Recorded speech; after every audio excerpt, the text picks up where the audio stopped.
Preprečevanje in ustavljanje medvrstniškega nasilja. Sodelovanje staršev je ključno.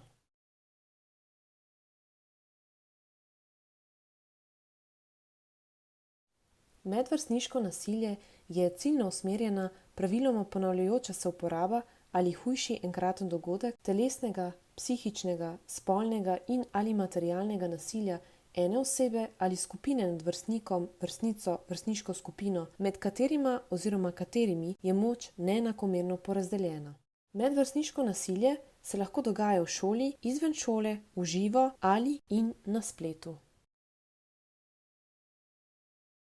Medvrstniško nasilje niso vsa vedenja, ki na prvi pogled morda delujejo kot medvrstniško nasilje. Na primer, grobe igre, ki vključujejo fizični stik. Za medvrstniško nasilje ne gre, ko gre za pomoč enakovredne otroke in mladostnike oziroma mladostnice, torej med njimi ni neravnovesja moči, niti fizičnega, niti psihičnega. Ko vrstniki in vrstnice ne želijo namerno povzročiti škode drugemu.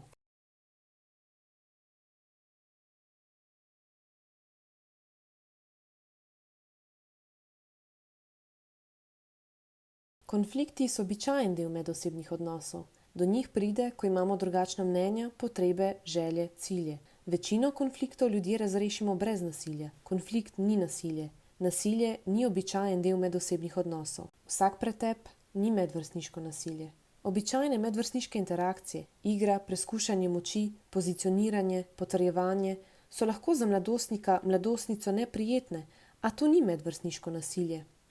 Prav tako ni vrstniško nasilje, ko med igro ali neko drugo aktivnostjo po nesreči nekdo od otrok poškoduje drugega otroka, na primer ga zadane žogo in podobno. Bistveno je razmerje moči in namen, ciljna usmerjenost vedenja.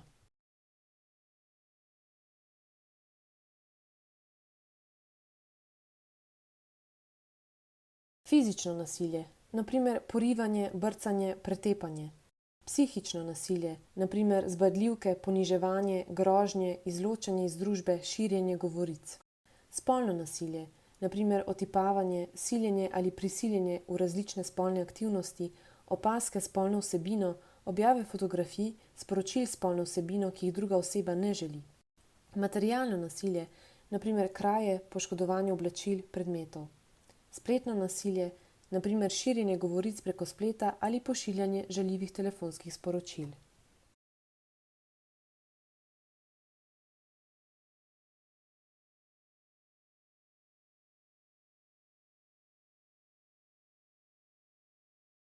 Medvrstniško nasilje je pač del odraščanja, otroke utrdi in jim ne škodi, ne drži. Medvrstniško nasilje gradi značaj, ne drži. Zaradi medvrstniškega nasilja se bo otrok naučil postaviti zase, kar te ne ubije, te okrepi, ne drži. Za nedolžno zabavo gre, nikomur se ne bo nič hudega zgodilo. Odrasli preveč posegamo v otroško igro in kompliciramo, ne drži. Sam oziroma sama je prosil, prosila za to in izzival oziroma izzivala. So imeli že razlog, da so se spravili nanj oziroma nanjo, ne drži. Medvrstniško nasilje povzročajo otroci, ki so učno manj uspešni in prihajajo iz neurejenih družin. Ne drži. Vsi učitelji in učiteljice zagotovo vedno vedo, kako je potrebno ravnati v primeru medvrstniškega nasilja, saj to je njihova služba. Ne drži. V manjših šolah na podeželju se medvrstniško nasilje ne dogaja. Ne drži. V prijateljskih odnosih ni nasilja. Ne drži.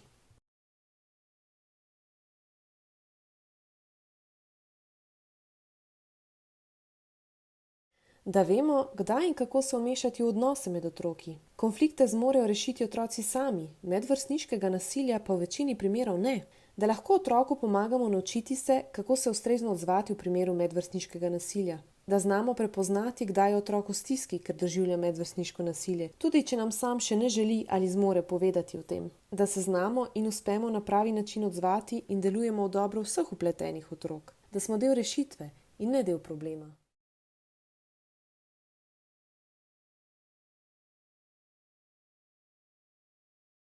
Medvrstniško nasilje ni običajen del odraščanja. Nasilje nikoli ni pravi način za ravnanje v medosebnih odnosih. Zaradi medvrstniškega nasilja imajo lahko otroci različne negativne posledice. Nasilje jih ne krepi, ampak jim povzroča škodo. Otrok, ki doživlja vrstniško nasilje, ni odgovoren za nasilje. To je eno glavnih sporočil, ki ga mora otrok dobiti od staršev. Pri medvrstniškem nasilju so udeleženi otroci, ki ga povzročajo, otroci, ki ga doživljajo in otroci, ki ga opazujejo. Tudi otroci, ki niso neposredne žrtve nasilja, utrpijo zaradi tega škodo. Lahko jih je strah, da bi se nasilje zgodilo tudi njim. Ali pa imajo občutek krivde, ker niso ničesar naredili, da bi ga preprečili. Veliko otrok nikomur ne pove o izkušnjah medvrstniškega nasilja.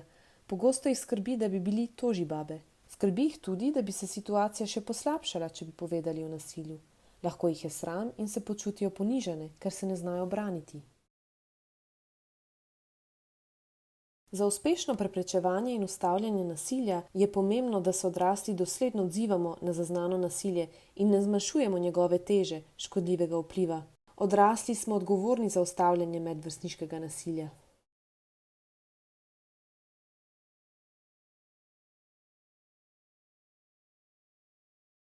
Tožariti pomeni povedati o nečem samo zato, da bi nekoga drugega spravili v težave.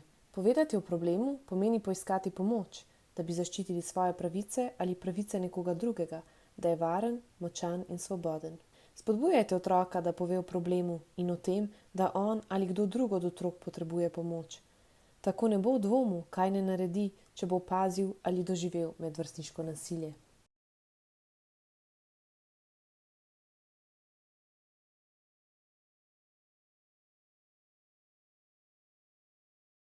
Otrok spremeni odnos do šole. Poslabša se njegov učni uspeh, popusti pri delu v šoli oziroma za šolo, ne želi več hoditi v šolo. Hoče, da ga nekdo spremlja v šolo, ne želi v šolo na naravi, na izlete, začne neupravičeno izostajati od pouka. Otrok spremeni svoje vedenje, postane zaprt vase, manj komunicira z drugimi, deluje odsotno, zaskrbljeno, manj se druži s prijatelji oziroma prijateljicami, je osamljen, nemiren, moti pouk, spravlja se na mlajše, šibkejše od sebe, agresivno komunicira z odraslimi v šoli ali starši. Ima težave s telesnim zdravjem, pogosto oboleva, kronične bolezni se poslabšajo, ima različne bolečine, govorne motnje, tike. Ima telesne poškodbe, nepojasnjene modrice, odrgnine, posledice udarcev. Ima poškodovane stvari, oblačila, opremo. Lahko preverja in nas sprašuje o nasilju, ker ne bi imel prijatelj tak problem.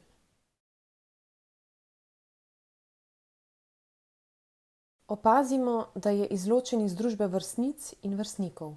Tudi sam lahko začne uporabljati nasilje v odnosu do vrstnikov in vrstnic in ali do drugih. Otrok je v psihični stiski, zaznamo lahko občutke tesnobe, strah, depresivnost, obup, slabo samopodobo, pretirano navezanost na starše ali umik iz odnosa starši, zatekanje v odvisnosti, samopoškodovanje, celo poskuse samomora.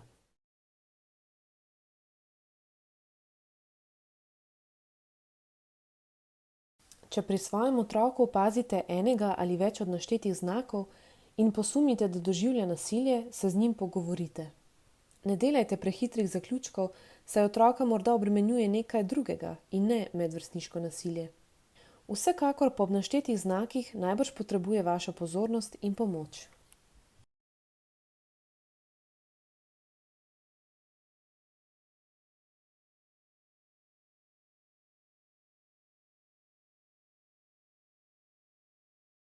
Otroka poslušajmo, ko nam pripoveduje o vsakodnevnih dogodkih, kažimo zanimanje in se pogovarjajmo o njegovih odnosih z vrstniki in vrstnicami. Z otrokom se pogovorimo o tem, kaj je medvrstniško nasilje in mu povejmo, da nasilje nikoli ni pravi način za ravnanje v medosebnih odnosih.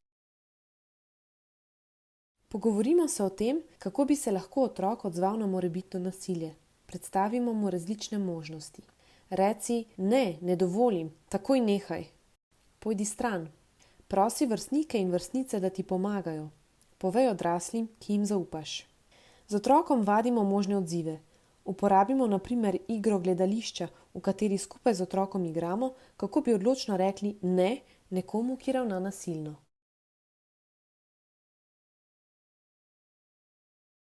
Otroku povejmo tudi, da za nasilje nikoli ni odgovoren tisti, ki ga doživlja. Za nasilje je vedno odgovoren tisti, ki ga povzroča. Pojasnimo tudi, da če doživljaš nasilje, ne pomeni, da je s tabo nekaj narobe. Pogovorimo se tudi o tem, komu vse bi lahko otrok povedal, če bi doživel nasilje, koga vse bi lahko prosil za pomoč. Pojasnimo razliko med tožarjenjem in iskanjem pomoči. Pomoč poiščemo, ko doživljamo nasilje ali imamo nek drug problem. Tožarimo pa, ko povemo nekaj nekomu od odraslih, samo zato, da bi drugega spravili v težave. Nihče pa nima problema in ne potrebuje pomoči. Otroku jasno povejmo, da ne pričakujemo, da zna sam rešiti vse težave in da bomo ponosni, če bo poiskal pomoč, ko jo bo potreboval.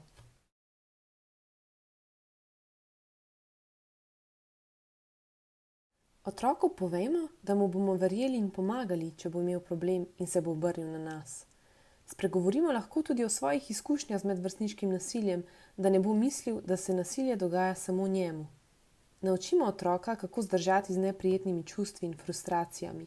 Skupaj raziskujemo, kako se lahko razbremeni, se umiri in poskrbi zase. Poskrbimo tudi zase, da ne bomo preveč zaskrbljeni.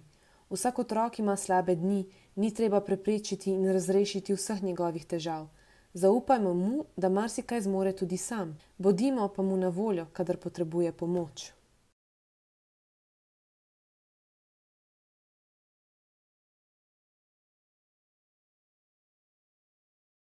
Pogovorimo se z otrokom o tem, kaj je medvrstniško nasilje in mu povejmo, da nasilje nikoli ni pravi način za ravnanje v medosebnih odnosih. Poskušajmo ugotoviti, kaj je razlog za to, da izvaja nasilje. Dosledno se odzovimo na otrokovo nasilno vedenje. Jasno povejmo, da je nasilje nedopustno in prepovedano. Pomembno je, da nikoli ne zmanjšujemo in ne opravičujemo nasilnega vedenja. Pogovorimo se o tem, kako konkretno bo v prihodnje ravnal, da ne bo ponovno povzročal nasilja. Otroku naložimo, naj popravi škodo, ki jo je povzročil z nasilnim vedenjem. Če to ni možno, mu naložimo posledice, ki so ustrezne glede na njegovo starost in stopnjo razvoja. Koristno je, da prebere kakšno knjigo ali članek o medvrstniškem nasilju in nam poroča o prebranem, se opraviči otroku, do katerega se je vedel nasilno, nadomesti uničeno stvar in podobno. Če otrok potrebuje dodatno pomoč, da ne bi ravnal nasilno, mu jo zagotovimo. O tem se lahko posvetujemo v šoli, na centru za socialno delo ali kakšni od organizacij, kjer nudijo pomoč otrokom, mladostnikom, mladostnicam in staršem. Pomembno je, da otroka, ki izvaja nasilje, ne obsojamo, ne sprejemamo pa nasilnega vedenja. Sodelujmo s šolo, ne skrivajmo težav, skupaj postavimo meje otroku. Sami ne povzročajmo nasilja. Osredotočimo se na naš odnos z otrokom. Vzemimo si čas za pogovor, druženje, izrazimo zanimanje za otroka.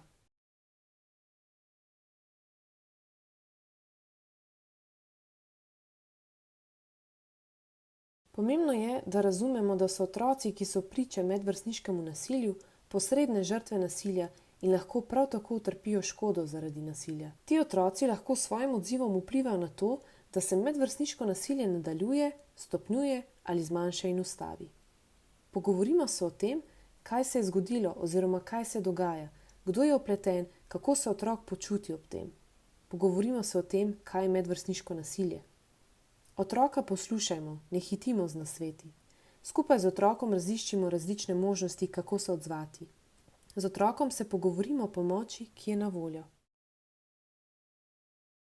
Povejmo mu, da je prav in pomembno, da nam je povedal o nasilju. S tem je pomagal, da bi lahko ustavili nasilje, ki ga doživlja nekdo od otrok na šoli, soseski, na spletu. Če je primerno in so v medvrstniško nasilje vpleteni otroci šole, v katero hodi naš otrok, se obrnimo na zaposlene v šoli.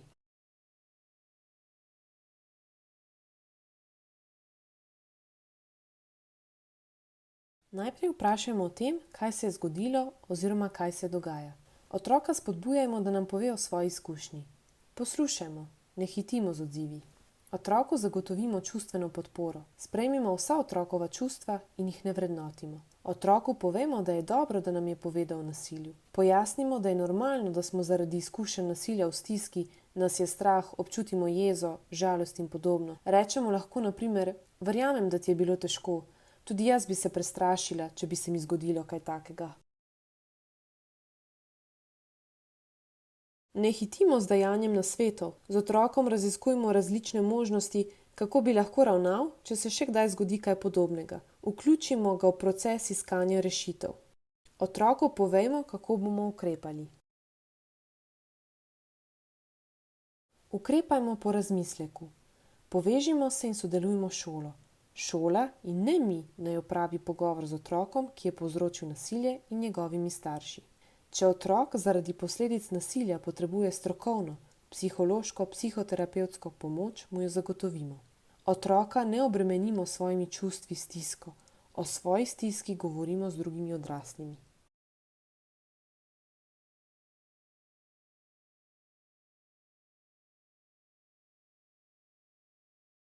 Ne odzovite se pretirano vznemirjeno, burno. Ne ignorirajte, ne zmanjšujte teže njegove izkušnje oziroma izkušenj. Verjemite, kar vam otrok sporoča, je v stiski.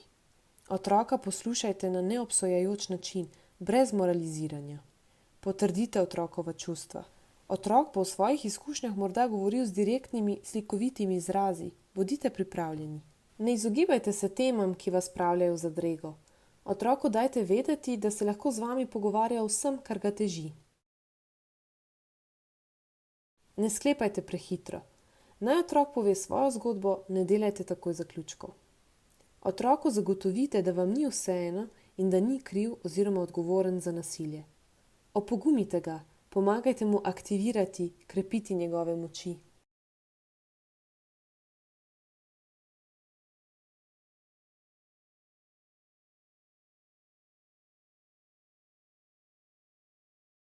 Najprej vprašajmo, kako dogajanje v razredu vidi učiteljica oziroma učitelj. Vprašajmo, kako se naš otrok vede in kako je vključen v vrstniško skupino. Sprejmimo, da lahko učiteljica oziroma učitelj situacijo doživlja drugače od otroka. Povejmo, o čem nam je zaupal otrok. Dogajanje opišimo s čim manj interpretacijami, uporabimo otrokove besede. Vprašajmo, kako namerava učiteljica oziroma učitelj ukrepati. Prosimo za oblikovanje načrta, ki bo zagotovil zaščito našega otroka in primerno ustavljanje nasilja. Načrt naj vključuje konkretne aktivnosti, ukrepe, časovnico in način medsebojnega obveščanja ter spremljanja načrtovanih aktivnosti.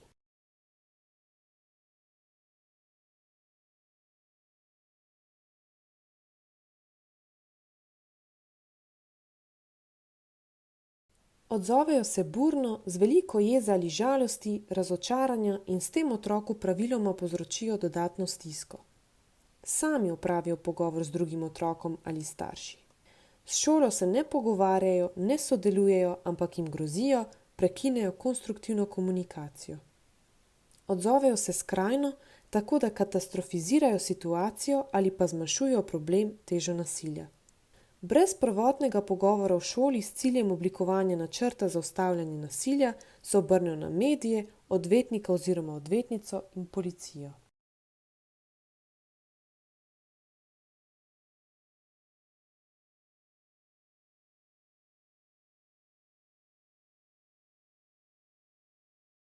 V primeru zaznanega medvrstniškega nasilja morajo takoj ustaviti medvrstniško nasilje in poskrbeti za vse vpletene otroke, tiste, ki so nasilje doživeli, tiste, ki so ga povzročali in tudi tiste, ki so nasilje opazovali.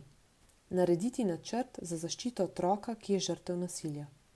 Narediti načrt za delo z otrokom, za obravnavo otroka, ki je povzročal oziroma povzroča nasilje in mu postaviti jasne meje in pričakovanja za spremembo nasilnega vedenja.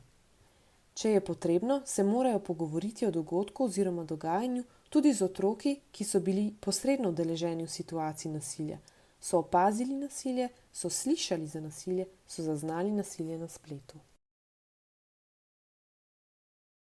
Se po potrebi povezati z drugimi organizacijami s ciljem zagotavljanja zaščite in ustrezne pomoči za vpletene otroke. Redno spremljati učinke ukrepov. V procesu reševanja problema sodelovati s starši, jim dati povratne informacije o ukrepih in njihovih učinkih.